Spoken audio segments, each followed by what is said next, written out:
Hello, story lovers. Welcome back to my channel, Madly in Love, part 183.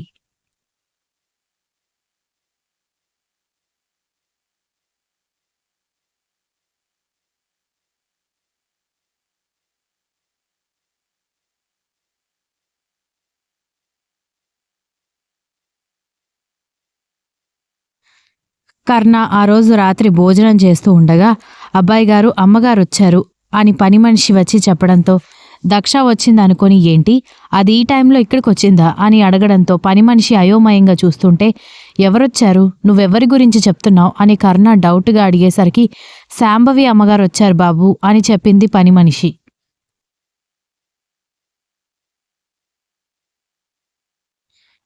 కర్ణ రేఖ వైపు చూడ్డంతో రేఖ బయటికి వెళ్లి చూసి అవును సార్ మేడం వచ్చారు అనగానే ఆవిడిప్పుడెందుకు ఇక్కడికొచ్చింది అని అతను తింటున్న భోజనం మీద నుంచి లేచి హ్యాండ్స్ వాష్ చేసుకోవడంతో సార్ భోజనం మీద నుంచి లేవకూడదు అని రేఖ చెబుతున్నా వినకుండా శాంభవి బయట ఉండడంతో ఆమె దగ్గరికి వెళ్ళి ఎందుకొచ్చావు నీ కొడుకు బ్రతికి ఉన్నాడో లేదో లేకపోతే ప్రేయస్కి ఏమైనా అవుతుందేమోనన్న దిగులతో చచ్చాడో అని చూడ్డానికొచ్చావా అని అడిగాడు.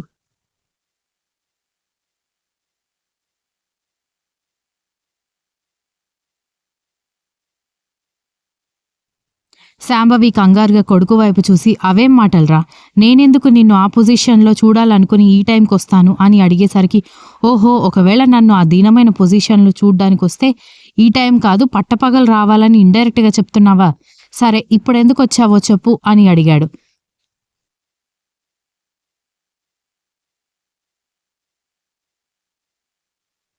శాంభవి ఏం చెప్పాలో తెలియక బాధపడుతూ ఉంటే చెప్పు నేను రేపు ఉదయాన్నే అకాడమీకి వెళ్ళాలి ఇప్పటికే లేట్ అయిందని అడగడంతో నేను దక్ష విషయంలో చేసింది తప్పేరా నేను ఒప్పుకుంటున్నాను కానీ అటు మీ అక్క లైఫ్ కూడా ఎటూ కాకుండా పోయింది దక్షకి ఈ పరిస్థితి రావడానికి కారణం నేనే అని తెలిసి నవీన్ సంగవితో ఉండలేనని ఇంట్లో వదిలేసి వెళ్ళిపోయాడు ఇప్పుడు సంగవి పరిస్థితి ఏంట్రా అని అడగడంతో అది నన్ను అడిగితే నేనేం చెప్పాలి నువ్వే కదా తేల్చుకోవాలి నీ కూతురు వరకు వస్తే నీకు బాధగా ఉంది మరి మరొక ఇంటి ఆడపిల్లని బాధ పెట్టాలనుకున్నా అదెంత పెద్ద పాపం అందరూ నీలాగే బాధపడరా తనకి అక్కడ ఒక కుటుంబం ఉంది తనకి అక్కడ ఇద్దరు అన్నలున్నారు ఇద్దరు తోడబుట్టిన అక్క చెల్లెలు ఉన్నారు వాళ్ళంతా కుళ్ళి కుళ్ళి ఏడ్చేవాళ్ళు దానికి ఏమైనా అయ్యుంటే అన్నాడు.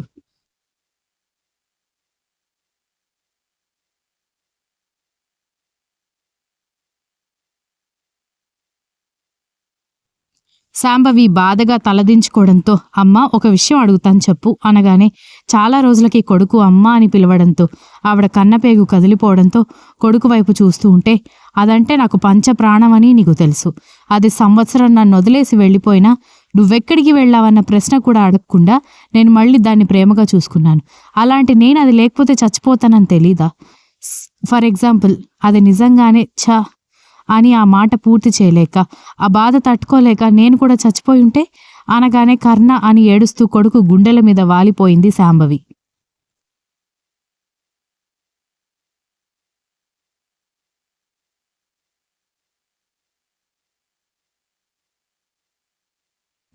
మీ పద్ధతులు మీ విధానాలు నచ్చక నేను మీతో కలిసి ఉండలేక సపరేట్గా వచ్చేసాను ఎప్పటికైనా మీరు మారతారనుకున్నాను కానీ మీరెప్పటికీ మారరు అని నాకు అర్థమైపోయింది ఇక మీకు నాకు ఎలాంటి సంబంధం లేదని నేను ఆల్రెడీ చెప్పేశాను వెళ్ళిపో ఇక్కడి నుంచి అని చెప్పడంతో అలా కాదురా నువ్వు వదిలేసుకున్నంత సులభంగా మేము నిన్ను వదిలేసుకోలేము అని చెబుతుంటే మీరు విడదీయాలి అనుకున్నంత సులభంగా నా ప్రియురాల్ని ఈ పరిస్థితికి తీసుకొచ్చిన వాళ్ళని నేను క్షమించలేను అన్నాడు.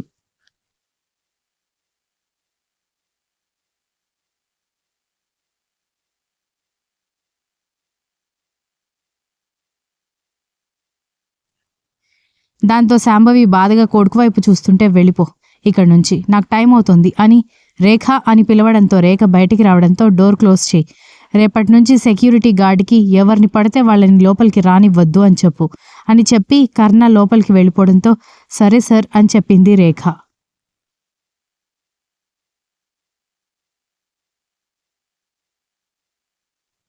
శాంభవి బాధగా ఏడుస్తూ వెళ్ళిపోవడంతో కర్ణ తన గదిలోకి వెళ్ళిపోగా రేఖ గేట్స్కి తాళాలు వేయించి సెక్యూరిటీ గార్డ్స్ అందరినీ అలర్ట్ చేసి డోర్స్ అన్ని క్లోజ్ చేసి లైట్స్ అన్నీ ఆఫ్ చేసింది.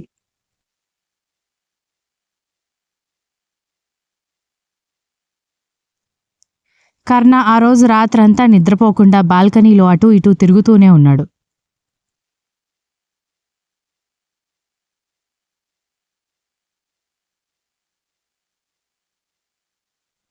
ఉదయాన్నే అతను వర్కౌట్స్ కంప్లీట్ చేసుకుని అకాడమీకి బయలుదేరుతూ ఉండగానే గేట్ దగ్గర దక్ష సెక్యూరిటీ గార్డ్తో గొడవ పడుతూ కనిపించడంతో ఇది ఇక్కడేం చేస్తుంది అని అనుకుంటూ సెక్యూరిటీ అని పిలవడంతో మేడం వద్దంటున్నా కూడా లోపలికి వస్తానని గొడవ చేస్తున్నారు సార్ అని అన్నారు సెక్యూరిటీ వాళ్ళు.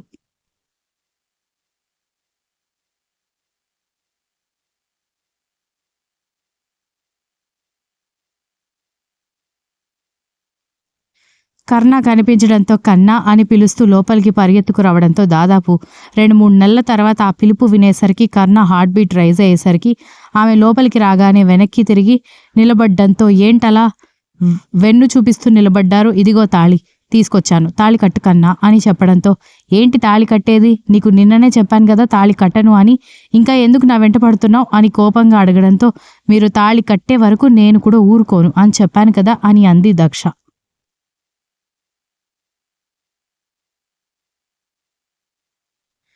నువ్వెంత తిరిగినా నేను తాళి కట్టడం ఇంపాసిబుల్ అనగానే మీరెంత తాళి కట్టను అని చెప్పినా నేను మిమ్మల్ని వదలకుండా తిరగడం కూడా అంతే పాసిబుల్ అని చెప్పడంతో చెప్తుంటే అర్థం కావట్లేదా నీకు అని అడిగేసరికి అర్థం కావడం లేదు, నా చెవులు ప్రస్తుతానికి పనిచేయట్లేదు, తాళి కడతారా లేదా అని అడిగేసరికి కట్టను అని అన్నాడు సీరియస్గా.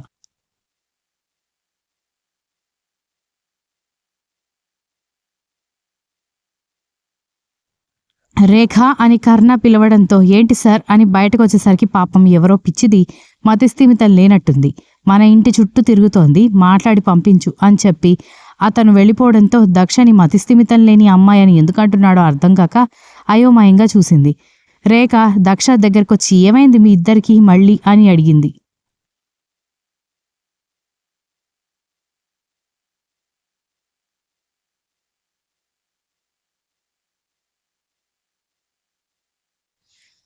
కారులో ఇంటి వైపు తన వైపు చూస్తూ వెళ్ళిపోతున్న కర్ణ వైపు చూసి నీరసంగా రేఖని చూస్తూ అదొక పెద్ద కథ ఆంటీ, ఇప్పుడు ఈ కథ మొత్తంగా చెప్తే మీరు పిచ్చివారైపోతారు, పైగా ఇప్పుడు అంత టైం కూడా లేదు, నేను ఆయనతో తాళి కట్టించుకున్న తర్వాత ఇంటికే కదా రావాలి, అప్పుడు నెమ్మదిగా కూర్చుని అన్ని విషయాలు చెప్తాను, మీకెవరైనా మాయ చేసేవాళ్ళు తెలుసా అనగానే ఏం మాయ అని అడిగింది రేఖ అయోమయంగా.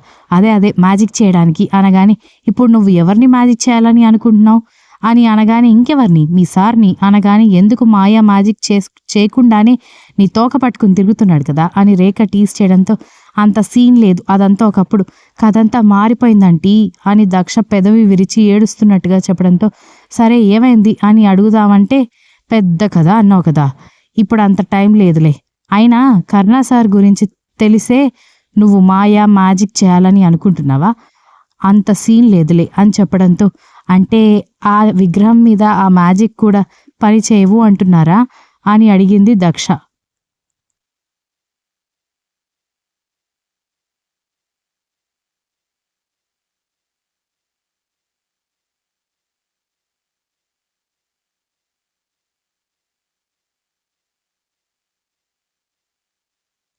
అంతే కదా, అక్కడున్నది ది గ్రేట్ కర్ణ వసుసేన అమ్మ, పిచ్చి దక్ష కాదు అని రేఖ వెటకారంగా చెప్పేసరికి మీకు కూడా నేను చులకనైపోయాను కదా ఆంటీ అని ముక్కు చీదుతూ ఉండేసరికి చాల్లే, నువ్వెంత డ్రామా చేసినా నేను మా సార్ కరిగిపోంగాని నీ ట్రయల్స్ నువ్వు వేసుకో అని చెప్పి రేఖ ఇంట్లోకి వెళ్ళిపోవడంతో నీరసంగా ఇంట్లో నుంచి బయటకు వచ్చింది దక్ష.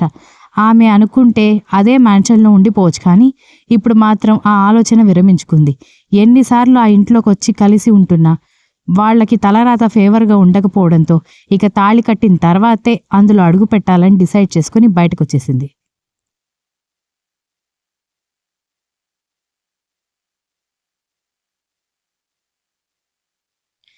నెమ్మదిగా నడుచుకుంటూ స్కూల్ వైపు వెళ్తూ ఉండగా దారిలో సంగవి కనిపించేసరికి వదినా అని పిలుస్తూ దగ్గరికెళ్ళగానే ఆ పిలుపు విని వెనక్కి తిరిగి చూసిన సంగవి దక్ష కనిపించడంతో దక్ష అని కాళ్ళు చేతులు తడిమి చూసి నువ్వు ఇప్పుడు బాగానే ఉన్నావా, నీకు అనారోగ్యం తగ్గిపోయిందా అని అడగడంతో మీ తమ్ముడి ప్రేమ దయ వల్ల తగ్గిపోయింది వదినా, నువ్వెలా ఉన్నావు అని అడిగింది దక్ష.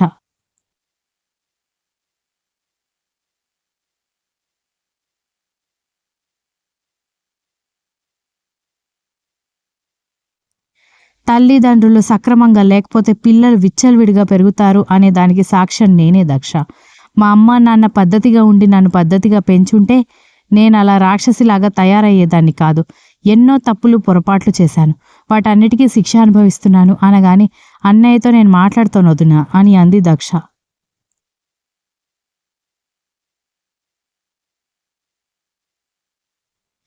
మా అమ్మ నీ విషయంలో అంత దారుణం చేయాలని అనుకున్నా కూడా ఇంకా నువ్వు నా కాపురం గురించి ఆలోచిస్తున్నావు చూడు.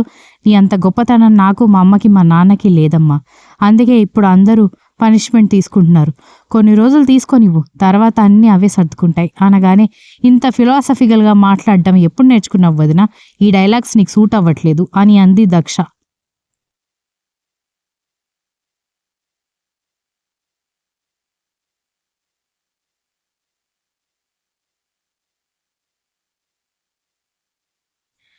సంగవి నవ్వుతూ అది సరే, చేతిలో తాళిబొట్టు పట్టుకొని ఏంటి రోడ్డు మీద తిరుగుతున్నావు అని అడిగేసరికి, నువ్వు మా అన్నయ్య కోసం తిప్పలు పడుతున్నట్టు నేను మీ తమ్ముడు కోసం తిప్పలు పడుతున్నాను అనగానే, ఎందుకు తిప్పలు పడకుండానే తాళి కట్టమంటే వెంటనే కట్టేస్తాడు కదా అని చిలిపిగా అడిగింది సంగవి.